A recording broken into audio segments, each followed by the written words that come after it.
PFC spiritual ప్రేక్షకులకు స్వాగతం. ఈ వారం రాశిఫలాలు పరిశీలిద్దాం. ఓం వసుదేవసుతం దేవం కంసచాణూరమర్దనం దేవకి పరమానందం కృష్ణం వందే జగద్గురుం.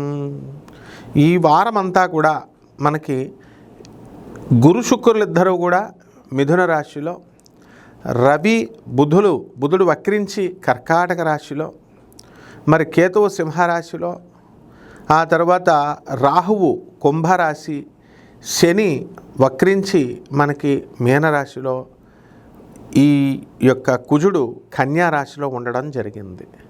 ఇప్పుడు ఒక్కొక్కటిగా మనం ఏ ఏ రాశుల వారికి ఏ ఏ ఫలితాలు ఉన్నాయో చూద్దాం.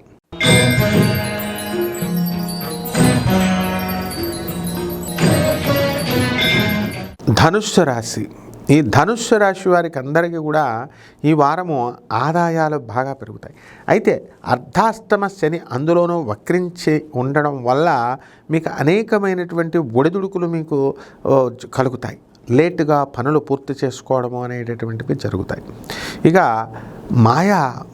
మీ యొక్క మాటల వల్ల మాయలో పడిపోయి చాలామంది మీకు డబ్బులు ఇచ్చేయడము, తర్వాత మీరు ప్రేమించినటువంటి వాళ్ళు మీకు మానం ఇచ్చేయడము, ఇలాంటివన్నీ కూడా జరుగుతూ ఉంటాయి. కాబట్టి ఇవన్నీ కూడా చాలా జాగ్రత్తగా మీరు ఇవి వ్యవహారాలు చేసుకోకపోతే, ఆ ప్రేమించిన అమ్మాయిని కనుక మీరు మోసం చేసినట్లయితే వాళ్ళు మిమ్మల్ని కేసులు వేసి మిమ్మల్ని అరెస్టు చేయించడానికి కూడా అవకాశాలు ఉన్నాయి. కాబట్టి ఆడవాళ్ళ విషయాల్లో కాస్త జాగ్రత్తగా మీరు వెళ్ళండి.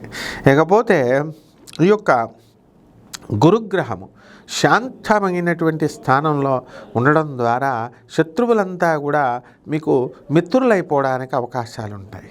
మీరు విదేశాలకి వెళ్ళడానికి అవకాశాలు చాలా అధికంగా మీకు కనబడడం అనేటటువంటివి జరుగుతున్నాయి.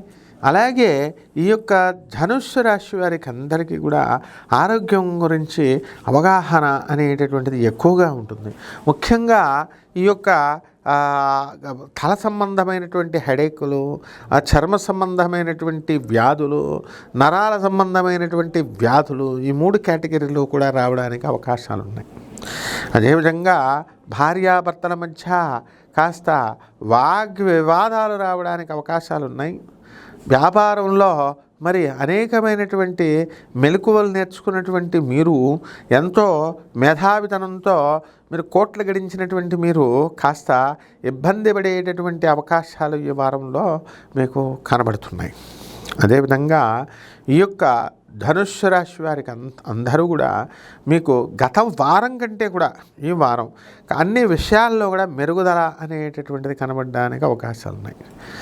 పరిహారాల దగ్గరికి వచ్చేసరికి ఈ ధనుస్సు రాశి వారికి శని జపం చేసుకోవాలా, శనికి స్తోత్రాలు చదువుకోవాలా, శనికి కిలోంపావు నల్లని వస్త్రాలనిచ్చి పేద బ్రాహ్మణులకి శనివారం నాడు 8 గంటలకి దానం చేసుకోవాలా. రావి చెట్టు చుట్టూ ఓం శనేశ్వరాయ నమః అంటూ జపం చేసుకుంటే ఈ వారం బ్రహ్మాండంగా ఉంటుంది. శుభమస్తు.